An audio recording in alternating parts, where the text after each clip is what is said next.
Back here on this Saturday morning, Sports Medicine Weekly. Our website is sportsmedicineweekly.com. Up ahead here on The Score on this Saturday morning, inside the clubhouse, that great baseball show with Bruce Levine and Matt Spiegel. But for now, I'm Steve Kashul with Dr. Charles Bush-Joseph, Midwest Orthopaedics at Rush.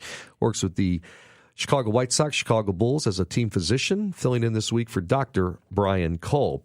All right, this is a fun segment right here, Dr. Chuck. Fitness tips that are doing more harm than good. Boy, how much advice do we get from our neighbors or the guy working out at the gym saying you're doing it wrong, or, we fall into all kinds of bad habits, right? Steve, I would agree. Everybody's looking for advice, and we often say advice is worth what you pay for it.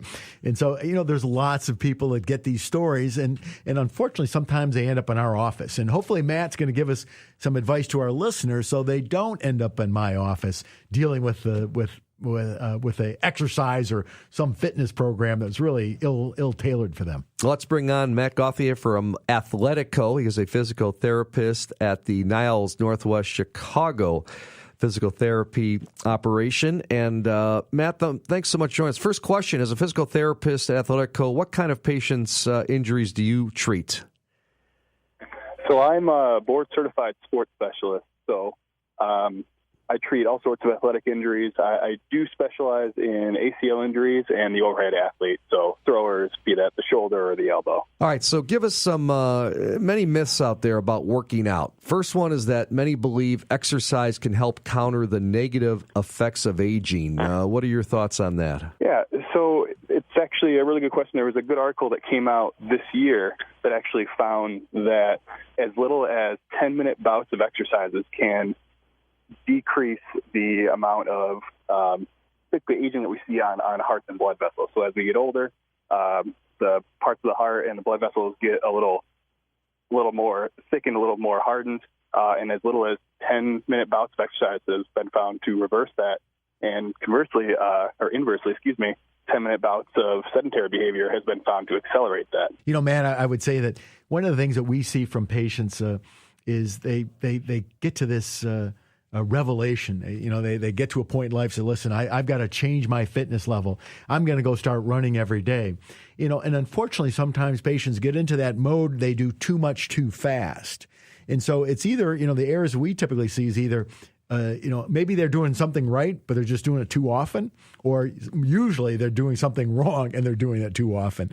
What's the advice? How do you get somebody to start out in an exercise program? They've done a life evaluation. I need to improve my fitness level. What's the startup points that you would advise your friends and neighbors and or the patients you're seeing in the clinic? Well, if somebody's going to start, if they want to get back to running or start running, the best thing out there is a walk-run program. It starts off relatively easy. You're walking 4 minutes, running 1 minute, and it just gradually increases. Biggest thing here is people tend to get hurt if you increase that activity level more than about 20% a week. And there are a lot of really good like couch to 5K programs that are out there. We also have an endurance program through Athletico that will help people kind of get off the couch and get running without doing too much too fast as well.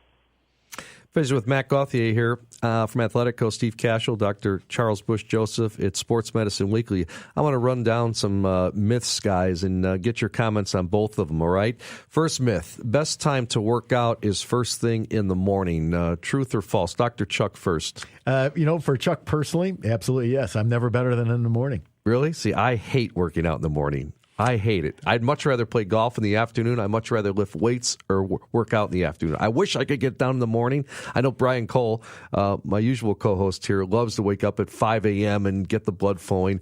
I like that idea. I can't do it. How about you, Matt? What about that myth? Is it the best time to work out first thing in the morning? I mean, honestly, the best time to work out is whenever you can fit it in. If you're a extremely high-level athlete, people tend to perform a little better in the morning as opposed to at the end of a long day. But the best answer is really whenever you have time to do it. Something's better than nothing. I agree. All right, second myth here. Weightlifting turns fat into muscle. Matt, you agree? Disagree. Okay. Fat and muscle are totally different tissues. The biggest thing is that when you are weightlifting, you're expending more calories than you're taking in, so you're building muscle, and when you're burning more calories than you're taking in, then fat is decreasing. You're not actually turning fat into muscle. You know, I every patient asks me that, and it really comes down to calories in and calories out. And we say, at least I use to them, what kind of tissue are you building? Are you building fat tissue? Are you building muscle tissue? As Matt says, you certainly can't convert one to the other, but your thought process, both in diet and exercise, is what is the tissue I'm trying to build? Guys, I really like this one. All right, this is interesting. Here's a myth here. True or false? Puzzles and games are great workouts for your brain, or is exercising better and raising your heart rate? Doc, what do you think about that? You know, I think it's a little both because the science says you got to get blood to the brain. And if you're not getting blood to the brain, if you're not properly motivating, you don't have good compliant vessels, I don't care how much you exercise the brain, you're more susceptible to stroke or brain injury. But by the same token, all the studies are showing that mental activity, mental stimulation certainly helps. So, that's the thing we worry about with these days when people get stuck on screens. They lose that ability to personally interact, which is also challenging just as much as doing a Sudoku or some other challenging puzzle. Matt, how about you? 100% agree. Like you said, having that good cardiovascular health helps get that blood to the brain, but helping to stimulate it, we found in numerous research studies, stimulating the brain helps ward off diseases like Alzheimer's and dementia. All right, how about the next one? Exercise is the best way to lose weight, true or false? I'd say it's kind of a combination of exercise and weight loss, just like Dr. Bush-Joseph said a couple minutes ago. It's, calories in versus calories out. If you're having a healthy amount of calories taken in and you're burning a good amount of calories with your workout, you're going to be able to lose some weight. So it's diet, Dr. Chuck, and the exercise. Steve, I can't emphasize that enough. And if you want any question on that, ask my wife, Vicki. Unfortunately, I'm one of those guys. I exercise so I can eat. And many patients do make that error. They have a great exercise period, and they feel that gives them license to go eat excessively or drink excessively. Right. Unfortunately, it's the combination of the two. Clearly, if you're sedentary and you're taking in 2,000 or 3,000 calories, you're going to gain weight. If you're burning 3,000 or 4,000 calories, you should be taking in that appropriate amount. If you're trying to lose weight, a little. The rule of thumb that I always tell my patients, if you're trying to lose more than a pound or 2 pounds a week, you're going to gain it back. The slower you lose the weight, the less likely or the more likely you're able to keep that weight off. And really that's establishing patterns of exercise and patterns of diet that's more sustainable in the long term. I love this one. Sports drinks are the best way to rehydrate after a workout. Matt, what do you think? Well, one of my favorite research articles out there in recent years actually says that chocolate milk is the best post-workout or post-exercise beverage because it supplies not only carbohydrate but protein. I know now at the Olympic Training Center, after people's workouts, they have a nice little chocolate milk machine that you can just fill up your cup and get on your way. I like that. Steve, on a professional level, I'd say what Matt is true. If you look in the weight room of the Chicago White Sox and the Chicago Bulls, there is lots of milk-based products in the refrigerators when our athletes, after they're doing their strength-building programs where they're trying to build muscle, we get them with protein intake. Now, if you're just coming off an endurance activities, rehydration is critical. So really, it's a mixture of what are you trying to accomplish. If you're dehydrated, you got to get fluids in, electrolytes, and sports drinks is very helpful. If you're trying to build muscle, then really the protein-based products are going to be more effective for that. All right, guys, last question. We're on with Matt Gauthier from Athletico.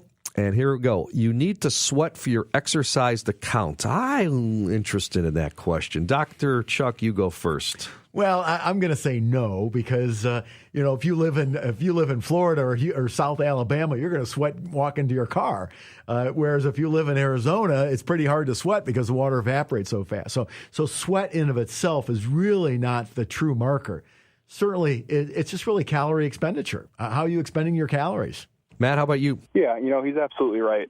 One of the things that keeps coming up in all these research articles on exercise is the intensity of exercise isn't nearly as important as the consistency of exercise. You can exercise below that sweating threshold, but consistently do it 4 or 5 days a week and get great results from it. Great stuff. Matt Gauthier from Athletico. Their website is athletico.com, and you're located in what facility? Is it Niles Northwest? I'm at the Niles Northwest Chicago location. Wonderful. Matt, thanks so much for joining us here on Sports Medicine Weekly. Thanks a lot for having me. All righty, and we're back with our staple of the show. It's our Ask the Doctor segment. After this, Stay with us. More Sports Medicine Weekly ahead, only on 670 The Score.